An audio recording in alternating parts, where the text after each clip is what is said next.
orang kaya, setiap kali harta di mana-mana kita temui dibilangnya harta siapa? Iya kan? Benar nggak? Karena dibenamkan hartanya sama Allah. Padahal dibenamkannya di Mesir. Bisa pula ditemukan di sini dibilang harta Qarun. Iya kan? Nah, gitu. Jadi dalam kondisi seperti ini kita mengajak, yuk supaya lingkungan kita itu jadi bersih dengan dalil an-nadhafatu minal iman, bahwa kebersihan itu adalah sebagian daripada iman. Orang yang bersih-bersih, orang yang tahu dengan ilmu sedekah ini, tentu dia punya iman. Ya. Jadi sedekahkan. Dua ini tadi adalah dua syarat. Satu adalah kesenangan produktif. Paham ya? Nah, pencarian produktif itu seperti yang bilang tadi, ajak kerabat, ajak teman, ajak adik, ajak anak, ajak teman ya, untuk mereka yuk perangi riba yuk dengan koin, ajak mereka. Nah, nanti mereka setor ke kita kan? Waktu dia setor ke kita, nanti tinggal setor ke bank sedekah. Paham ya maksudnya ya? Nah, itu satu. Yang kedua, syarat keduanya adalah punya usaha produktif. Usaha produktif dikatakan produktif apabila penghasilan usahanya itu sudah mencapai minimal. Yang minimal itu dia punya kelebihan 10.000. Kelebihan ya, artinya kelebihan itu adalah setelah penghasilan keuntungannya dia gunakan untuk kebutuhan rumah tangga, kebutuhan pengeluaran, lalu adalah sisa 10.000 yang untuk ditabung. Nah, itulah yang bisa disebut minimal ya, usaha itu sudah produktif. Kalau dia belum punya sisa 10.000, itu belum produktif namanya. Ya, dia baru survival namanya. Survival itu bertahan hidup. Ya kan? Nah, bertahan hidup itu bisa jadi hidup segan mati tak mau. Ya kan? Hidup segan mati tak mau itu maksudnya gini. Adalah usaha. Usaha udah jalan. Penghasilannya atau keuntungannya 300.000. Ya kan? Karena ada hutang harian, karena ada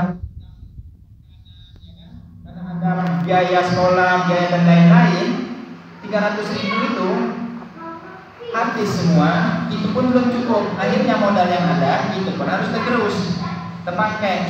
Akhirnya dia pinjam lagi, dia hutang lagi kan gitu. Nah, itu namanya usaha yang hidup segan mati tak mampu. Ya kan?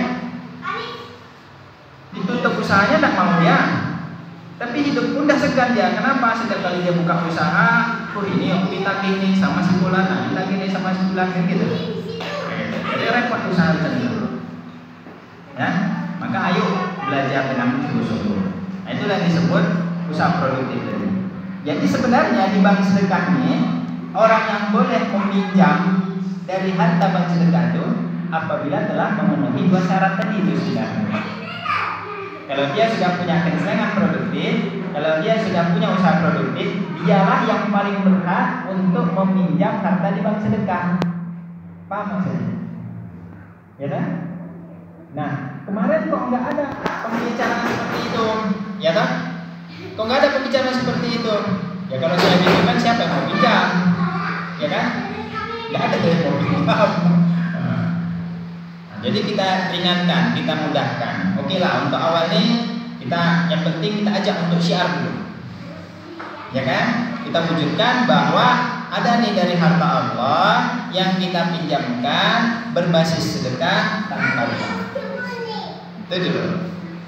Tapi kita ajak, yuk, karena yang kami pinjamkan ini adalah harta dari orang yang bersedekah sampah, harta dari orang yang bersedekah koin, dari orang yang zakat, dari orang yang wakaf tunai, orang yang hibah harta, kan gitu. Jadi uang ada di bank sedekah untuk kami launchingkan untuk dipinjamkan. Untuk mengajak orang itu, yuk mengerjakan hal yang sama. Yuk sedekahkan sampahmu, yuk sedekahkan berkasmu, yuk sedekahkan koinmu, yuk sedekahkan berasmu. Pokoknya yuk sedekahkan semua. Karena setiap kali kita bersedekah untuk memerangi riba, maka saat itu pula Allah akan tolong kita. Percaya atau tidak percaya? Allah langsung tolong. Kenapa? Karena di bank sedekah ini misinya adalah memerangi riba.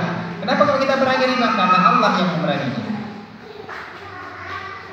Pasti menang nggak kita? Pasti menang. Kan itu, ya kan? Nah, dua syarat tadi sudah paham ya? Lalu ada yang namanya 3 tadi. 3 itu adalah 3 kenceleng. Paham ya? Nah, 3 kenceleng ini saya contohkan. Bayangkan ini adalah kencelengan G3 ini tadi. Nah, mekanisme di bank sedekah itu sebenarnya kalau kencelengan produktifnya tadi sudah jalan, misalnya nih katakanlah siapa yang saya kenal nama ya? Paknya namanya siapa Pak? Sidik. Pak Sidik. Masya Allah, membenarkannya. Pak Sidik punya kakak misalnya 3, ya kan? Kakaknya yang 3 ini diajak untuk bersedekah. Kencelengan tadi, ya Pak Sidik ya? Enggak. Terus ada teman, ada adik misalnya, akhirnya total misalnya katakanlah ada 9 misal. Dan ya, Pak Sidik sendiri juga mengamalkan nih bersedekah koin tadi, ya kan? Sudah. Dari 9 kencelengan tadi, ya dari 9 kencelengan tadi, nah 3 kencelengan ini semuanya sumbernya adalah sedekah. Paham ya? Sumbernya adalah sedekah. Tetapi ketika disetorkan ke bank sedekah, ini kami catat namanya adalah sedekah angsuran. Paham ya? Yang mana sedekah angsuran ini berapapun jumlahnya, ya itu mengurangi hutangnya. Paham ya? Sudah. Yang ini kami sebut namanya sedekah sifatnya umum. Ya, sifatnya umum. Untuk apa? Untuk sebagai modal yang fungsinya untuk dipinjamkan. Ya. Sedekah untuk memerangi riba ini jadi. Sifatnya umum. Yang masuk ke bank sedekah yang prioritasnya adalah untuk menjadi modal, menjadi uang yang akan kita pinjamkan. Paham? Paham ya?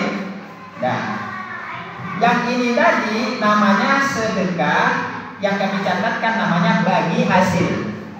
Paham ya? Bukan bagi hasil dari orang yang usaha, bukan, cuma namanya saja. Kami namakan bagi hasil. Sumbernya adalah sedekah. Siapapun yang bersedekah. Paham ya? Nah, fungsinya untuk apa? Fungsinya adalah apabila ini kurang, ya toh? Apabila juga ini kurang, maka ini adalah sebagai penambah supaya dia jadi banyak. Paham ya? Jadi tujuannya untuk apa? Untuk menguatkan menjadi harta yang bertambah dengan sumber sedekah yang nantinya akan dipinjamkan lagi. Paham ya? Sampai sini paham? Nah, apabila ternyata yang ini sudah tidak dibutuhkan lagi, karena ini sudah banyak, ini pun sudah banyak, maka ini tidak perlu lagi. Fungsinya untuk apa? Fungsinya adalah untuk 8 asnaf yang menjadi sumber zakat. Paham ya? 8 asnaf itu siapa? 1 fakir, 2 miskin, 3 riqab, terus amil, terus ibnu sabil, ya fisabilillah, ya kan? Terus apa lagi? Musafir, ya. Terus mu'alaf, ya. Nah, 8 sumber. Nah, kalau Pak Sidik tadi ada 9 kencengan, ya kan? Dari 9 kencengan itu, yang 3 nanti masuk ke sini. Paham ya? Dari 3 kencengannya tadi nanti masuk ke sini.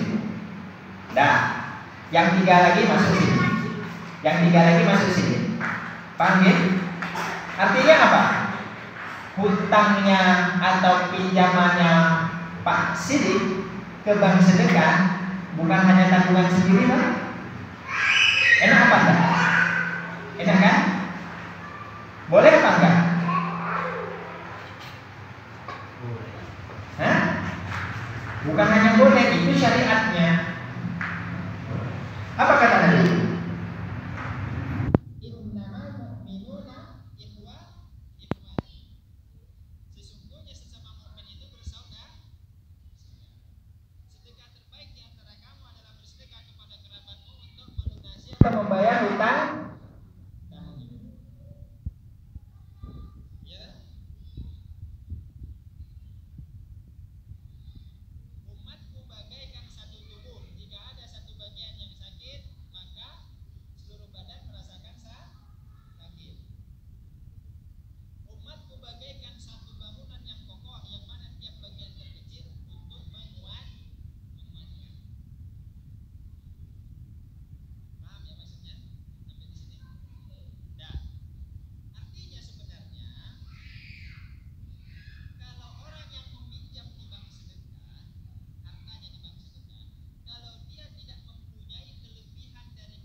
ilmu bank sedekah nih, angsurannya kan sudah Allah tolong kan?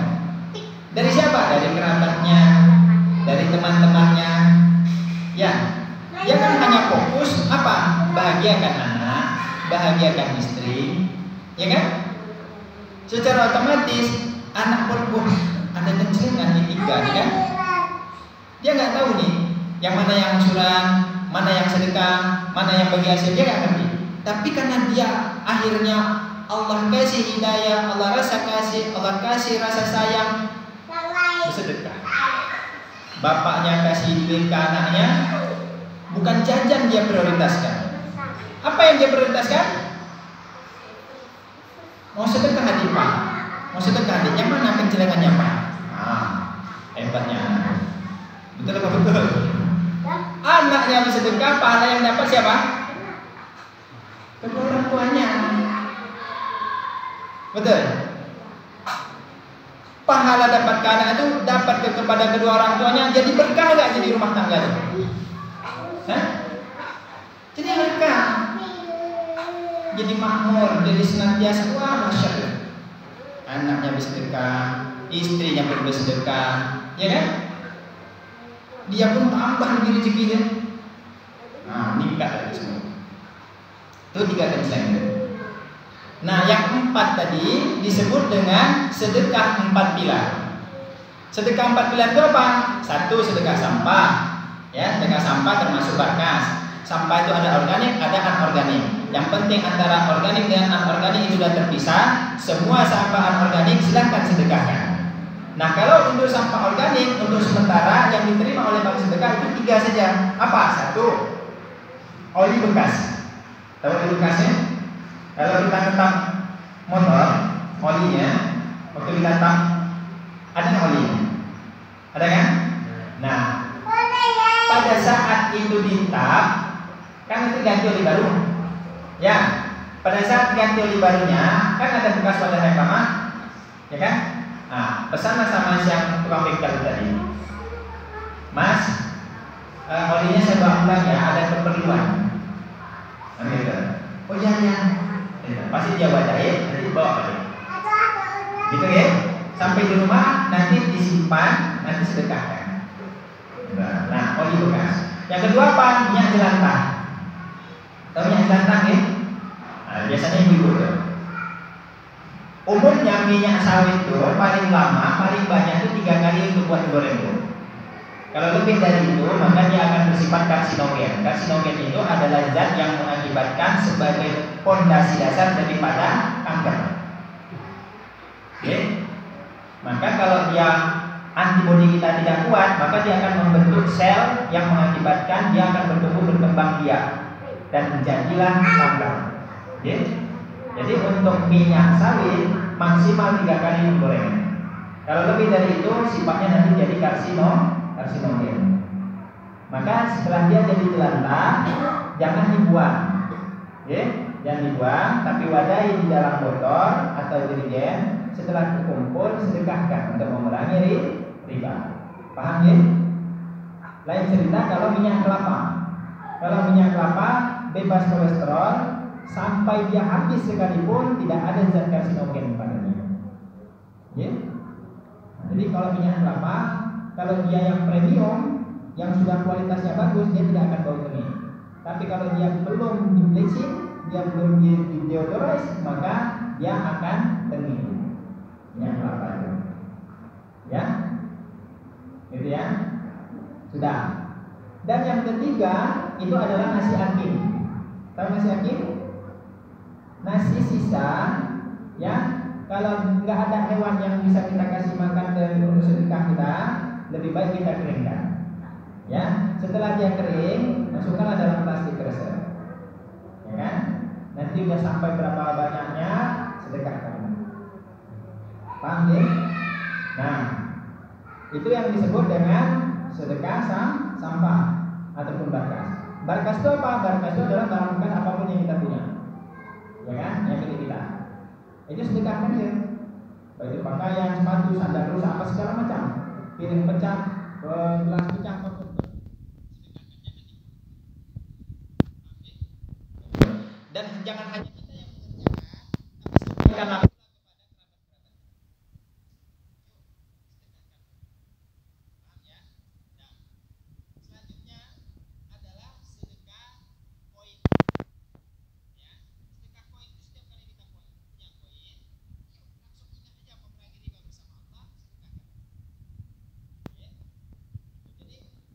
kita ingin bersedekah uang kertas, boleh juga. Tapi yang paling kami prioritaskan, yang kami ajak itu adalah koin. Jadi supaya terdoktrin dalam pikiran kita, setiap kali kita punya koin, sedekahkan. Setiap kali kita punya koin, sedekahkan. Paham? Paham ya? Nah. Terus apa lagi? Yaitu sedekah beras. Ya. Kalau kita punya beras, mulailah kita berlatih untuk memerangi riba dari beras kita. Ya. Untuk satu nyawa kami ajak tuh bersedekah sebenarnya atas 1 sendok. 1 sendok makan. Kalau terasa berat, ya, untuk satu nyawa itu 1 sendok makan. Nah, kita niat aja 1 sendok makan. Waktu kita mau masak itu kan biasanya beras ya. Nah, ambillah 1 sendok itu, diwadahkan mungkin ke toples atau kemana, ya kan, sebut nama Allah. Bismillah, Allahu Akbar, ya Allah. Sedekah kami sekeluarga dan leluhur kami bersama memerangi riba. Oke, sedekah. Satu sendok, kan gitu. Ya. Nah, nanti kalau pas waktu sudah berkumpul di sini, bawalah beras. Paham ya? Bawa beras itu, nanti dikumpul langsung. Setelah terkumpul beras itu mungkin terkumpul aja di 5 kilo atau 7 kilo atau 10 kilo misal. Ya. Saat itu langsung kita lelang. Beras itu di situ kan. Ada yang mau beli? Boleh silakan. Berapa sekilonya? 5.000 aja. Misalnya. Ya kan? Oke lah. Aku 1 kilo, aku 2 kilo, aku 1 kilo, aku 2 kilo. Itu beras berkah tuh. Iya. Sedekah memerangi riba tuh. Jadi jadilah uang dia kan. Masuk ke bank sedekah. Tujuannya nanti apa? Untuk kita pinjamkan lagi. Padahal pahala di dalam meminjamkan saudara muslim ataupun sesama umat manusia tanpa riba, maka dianggap telah bersedekah senilai yang dia pinjamkan, sampai nanti yang meminjam itu bisa mengembalikan. Bayangkan pahalanya, begitu banyak. Dan itu dari beras. Padahal beras itu adalah sedekah kepada siapa? Leluhur kita, semua yang ada, itu kan kita ajak. Benar gak? Pahala semua kan? Allah kasih keberkahan kepada negeri kita. Ya, kita cegah orang itu dari hutang riba, karena kita sudah punya sumber uang yang begitu banyak. Ada dari beras, ada dari parkas, ada dari sampah, ada dari koin, ya kan? Dan yang terakhir itu adalah hijrah belanja. Paham hijrah belanja? Hijrah itu artinya berpindah. Belanja itu adalah membelanjakan harta, membutuhkan apa yang kita butuh dengan membayar apa yang kita bayarkan. Kalau biasanya kita berbelanja di angkringan yang bukan ahli sedekah, kalau kita lihat bang Lubis ini adalah orang yang ahli sedekah, istrinya ahli sedekah, anaknya ahli sedekah, mau tidak kita juga ikut bersedekah? Padahal kita cuma berbelanja aja di tempat bang Lubis ini, ya kan? Karena setiap yang disedekahkan dari bang Lubis itu adalah sedekah kita juga. Kenapa kok sedekah kita? Kan kita yang belanja di sana. Uang itu kan dari belanja kita, kan? Betul? Ya kan? Maka hijrahlah dari belanja kita ke tempat yang bukan ahli sedekah. Hijrahlah ke tempat yang ahli sedekah. Kenapa? Karena dari sedekahnya adalah dari kita juga. Maka kita pun akan mendapat imbas dampak daripada yang dia sedekah. Paham maksudnya? Maka hijrahlah. Nah, itulah yang 4 itu. Kalau dikerjakan ini ke semuanya berarti menjadi 9 kan? Benar nggak? 2 syarat, 3 kenceleng, 4 sedekah pilar tadi. 9 itu artinya adalah apa? Semua itu dikerjakan. Kalau semuanya dikerjakan, sumbernya adalah 1 tadi. Apa 1 itu? Adalah tauhid. Karena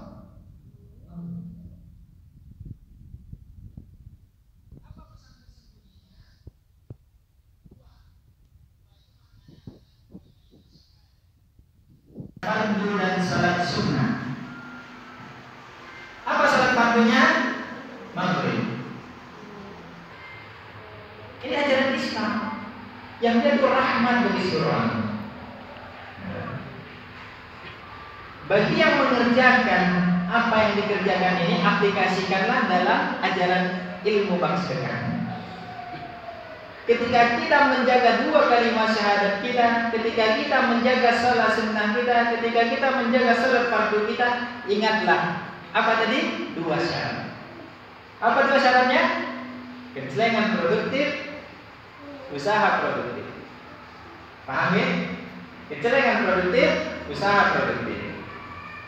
Setiap kita mengerjakan salat sunnah maupun salat fardu kita yang maghrib maupun salat sunnah kita yang witir, maka ingatlah 3 keselengan.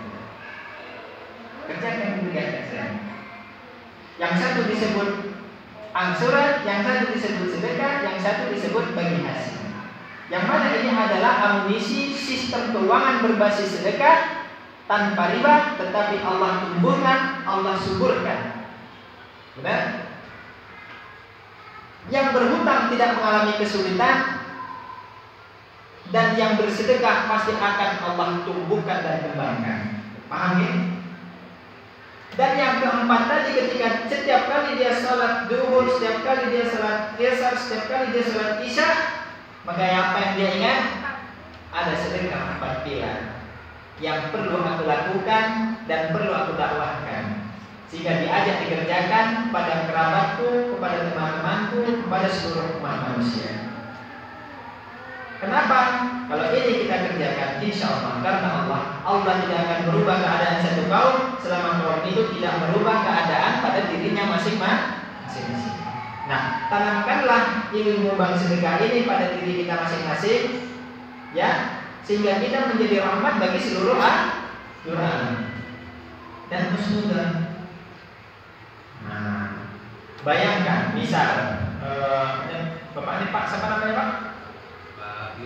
Iwan. Hah? Pak Iwan ya. Nah, kalau tidak salah Bapak yang kemarin sedekah sepeda tuh Pak. Ya kan? Bayangkan besok sedekah bapaknya sepeda nanti diperbaiki oleh bank sedekah. Setelah itu ada yang beli. Katakanlah mungkin laku nanti 100.000. Sudah masuk ke bank sedekah.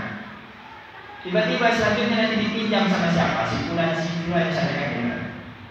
Berjalan terus pahala dari bapaknya punya barang, jadi dari sepeda tercatat pahalanya terus. Tidak tahu, tiba-tiba Allah masukkan dari dalam surganya. Dari mana kok bisa masuk surga? Padahal seorang itu belum tentu terima, ternyata dari sepeda yang sedekahkan tadi yang Allah terima. Misalnya, iya. Kenapa? Karena ikhlas. Ayo. Walaupun mungkin bapak itu tidak cinta itu sama barang itu, ya kan? Karena dilihat, wah ini bersama Allah memerangi riba, ini benar kan gitu. Karena Allah maka sedekahkan. Ya. Dan dia berjalan menjadi pahala jariah yang dahsyat, paham gitu? Dan kerjakan semua itu karena Allah. Kuncinya sama dengan satu tadi. Karena Allah kerjakan. Kalau dia tidak karena Allah, maka hapus. Ya, walaupun misalnya 2 dikerjakan, 3 dikerjakan, 4 dikerjakan, ya, 9 dikerjakan, tapi kalau dia tidak sama dengan satu, bukan karena Allah, maka sia-sia. Paham maksudnya? Gitu ya. Sampai sini kalau ada pertanyaan, saya persilakan kepada semua yang ada di sini. Bisa itu adalah usahanya adalah dari usaha riba. Ya Pak ya. Misalnya contoh, Bapak berinvestasi di saham Mandiri misalnya. Saham Mandiri. Mandiri itu kan banyak. Pendapatan yang Bapak dapatkan adalah harta riba. Ya. Nah, maka ketika Bapak dapat hasil dari usaha yang halal,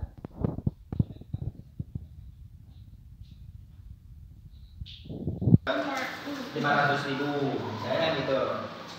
Tulis, ini kira-kira aku bisa nanam saham nggak nih di usaha angkringanmu? Oh bisa aja Bang. Gimana? Mungkin 50% beli saham ya. Berapa harga saham 100%-nya? 100%-nya ini habis 10 juta kan gitu misalnya. Oke lah, aku beli 50%-nya ya, boleh. Nih 5 juta. Saham yang perusahaan besar ya. Saham perusahaan besar itu mereka mengeluarkan yang namanya obligasi atau saham kertas atas pemilikan saham. Mereka keluarkan, katakanlah misalnya mereka ingin mendapatkan menjual sahamnya katakanlah di 25%. Ya, 25% sahamnya itu misalnya seharga 500 miliar. Ya kan? 25% itu. Nah, kalau 500 miliar saham harga yang ingin mereka dapatkan itu kan ada 500 miliar nih. Nah, mereka launching lah di bursa itu tadi, bursa saham.